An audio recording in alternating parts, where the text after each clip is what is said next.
Well, and you also wrote about a double dip recession. What did you find?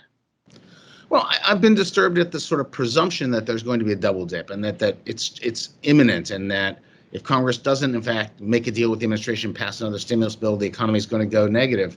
And let's all be quite honest, it could. I mean, there's nothing about forecasting the future that doesn't guarantee you're going to make a mistake occasionally. But certainly, given what we know at this moment, that seems far from a walk to me.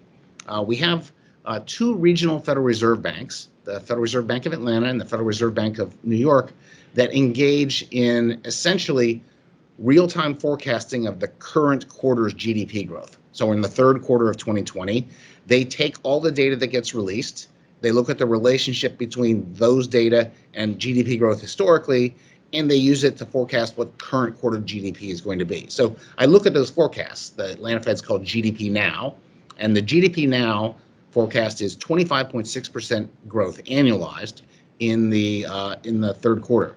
That's far from zero and not a negative number. So that's not a recession.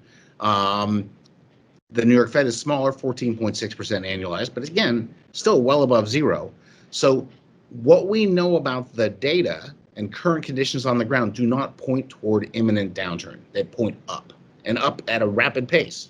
So at an annualized basis, the economy fell at a 32% rate in the second quarter, going up at a 14 to 25% rate in the third. We're getting some fairly sharp snapback. That's good news. Mm-hmm. So there has to be something else people are worried about. Like, could it be that if you don't pay the UI, the $600, that there'll be enough pullback in spending that you guarantee a recession?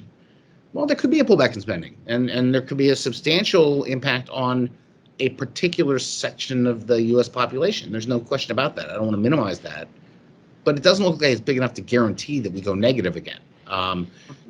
My guess is we will continue to grow, with or without a deal. Hopefully with, in which case we will grow better, and that'll be important. But it will not be immediately back to happy times. It'll be steady, hard work pulling out of a deep recession, and that's the next couple of years for the U.S.